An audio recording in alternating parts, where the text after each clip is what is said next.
तो आज हम बात करने वाले हैं अपने ब्रेमस्लन रेडिएशन के बारे में, जो कि हम लोग प्रोडक्शन ऑफ एक्सेस पढ़े थे। मेनली जो प्रोडक्शन ऑफ एक्सेस होता है, जब हम लोग का इलेक्ट्रॉन टारगेट से टकराता है, जब ये हमारा इलेक्ट्रॉन है वो हम लोग का जब टारगेट से टकराता है तो इनके बीच में क्या रिएक्शन होते हैं। तो मेनली यहाँ पे जो टू टाइप ऑफ प्रोडक्शन होते हैं एक्सरे के, वो आज हम बात करने वाले हैं इस टॉपिक में, ब्रेमस्लन और कैरेक्टरिस्टिक रेडिएशन के बारे में। तो अगर ये वीडियो बड़ा हो जाएगा तो नेक्स्ट पार्ट में हम लोग कैरेक्टरिस्टिक रेडिएशन के बारे में बात करेंगे। तो आज का ये वीडियो काफी शॉर्ट होने वाला है, तो वीडियो को पूरा अंत तक जरूर देखिएगा। सबसे पहले हम लोग बात करेंगे ब्रेमस्लन रेडिएशन के बारे में कि ब्रेमस्लन रेडिएशन होता क्या है। तो मेनली जो ब्रेमस्लन रेडिएशन है, ये इसको हम लोग क्या बोलते हैं, जनरल रेडिएशन भी बोलते हैं। और ये ब्रेमस्लन ये क्या है, ये जर्मन वर्ड होता है और इसका मतलब क्या होता है, ब्रेकिंग रेडिएशन। इसका मतलब क्या है, stop by using a brake. मतलब कब, जब कोई एक ब्रेक की तरह वर्क कर रहा है, मतलब वो क्या होगा, उसकी एनर्जी तो लो होगी पर वो पूरा कम नहीं होगा, मतलब वो पूरा वहां पे स्टॉप नहीं होगा। और जो ब्रेमस्लन जो रेडिएशन होता है, इसका पावर काफी हाई होता है, इसलिए हम लोग इसका जनरल रेडिएशन में भी यूज करते हैं। तो अब बात करते हैं कि जनरल रेडिएशन या ब्रेमस्लन रेडिएशन प्रोड्यूस कैसे होता है। तो ये हमारा जो हम लोग 12th क्लास में पढ़े थे एटम्स के बारे में, कि जो एटम्स होते हैं इसमें मेनली हम लोग का न्यूक्लियस होता है और उसके ऑर्बिट्स में इलेक्ट्रॉन्स होते हैं। अब हम लोग जो जानते हैं कि जो हम लोग का टारगेट होता है वो उसको हम लोग एटम्स भी बोलते हैं, मतलब उसको छोटे छोटे एटम्स मिलके वो टारगेट को फॉर्म करते हैं। अब क्या हुआ कि यहाँ से हमने एक एटम्स को उठाया और यहाँ पे रख दिया, ये एटम्स का माइक्रोस्कोपली इमेज। अब बात करते हैं कि कैसे ब्रेमस्लन रेडिएशन प्रोड्यूस होगा। तो अगर हम बात करें कि जब एक इंसिडेंट इलेक्ट्रॉन, मतलब हमारा फिलामेंट से एक इलेक्ट्रॉन निकला, ठीक है, एक फिलामेंट इलेक्ट्रॉन निकला, फिलामेंट इलेक्ट्रॉन, ये जो इलेक्ट्रॉन निकल रहा है इसका जो पावर है वो काफी ज्यादा है। जब ये इंसिडेंट इलेक्ट्रॉन हमारे कहाँ आएगा, न्यूक्लियस फील्ड में। जब ये न्यूक्लियस फील्ड में आएगा तो इसके साथ क्या करेगा, टकराएगा नहीं। जब ये टकराएगा नहीं तो अब क्या होगा, जब ये यहाँ से टकराया नहीं तो फिर क्या हो जाएगा, डिफ्लेक्ट हो जाएगा।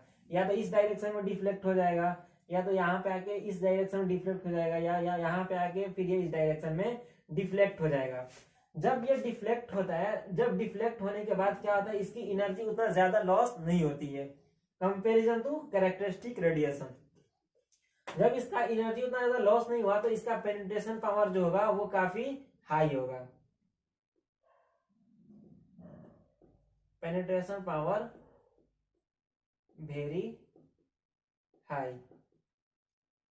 ये बात हुआ ब्रेमस्लन का। अब कैसे रेडिएशन प्रोड्यूस हो रहा है, जब ये अपनी एनर्जी को न्यूक्लियर फील्ड में आके इसको लॉस करे अपनी एनर्जी को, तो यहाँ पे जो एनर्जी लॉस होता है इसी से फॉर्मेशन हम लोग का क्या होता है, एक्सरे। जो यहाँ से एक्सरे प्रोड्यूस हो रहा है उसको हम लोग क्या बोलते हैं, ब्रेमस्लन रेडिएशन। अब ब्रेमस्लन रेडिएशन मेनली क्या हुआ कि जब एक हाई इंसिडेंट इलेक्ट्रॉन हम लोग का न्यूक्लियस फील्ड में आता है और यहाँ पे आने के बाद यहाँ पे क्या होता है, रिपल्सिव फोर्स जनरेट होता है, जिसकी वजह से इनके बीच में डिफ्लेक्शन होता है इलेक्ट्रॉन्स का। जब यहाँ पे डिफ्लेक्शन हुआ तो फिर उससे क्या प्रोड्यूस होगा, हम लोग का ब्रेमस्लन रेडिएशन प्रोड्यूस होगा।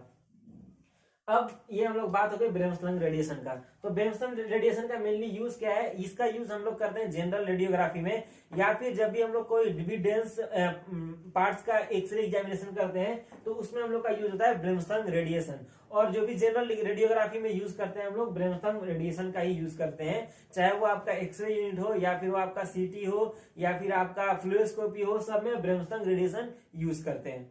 हम बात करने वाले हैं कैरेक्टरिस्टिक रेडिएशन के बारे में, जो कि प्रीवियसली वीडियो में हमने बात किया था ब्रेमस्लन रेडिएशन के बारे में।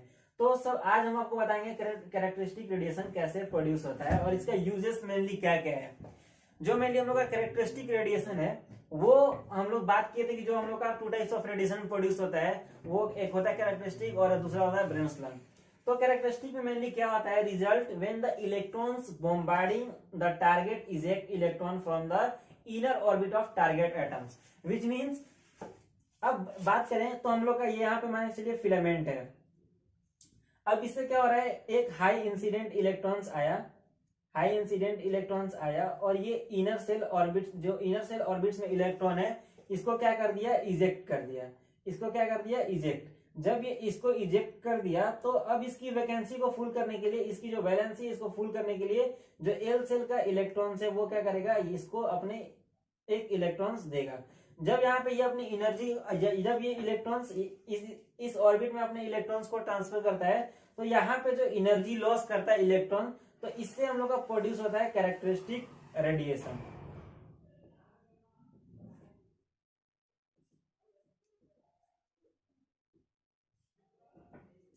तो अब समझ में आ गया होगा आपको कि जब फिलामेंट से क्या हो रहा है, कोई इंसिडेंट इलेक्ट्रॉन निकला, इंसिडेंट इलेक्ट्रॉन निकलने के बाद वो टारगेट ऑफ एटम से टकराया, और टकराने के बाद जो इनर सेल इलेक्ट्रॉन्स था उसको क्या कर दिया, इजेक्ट कर दिया।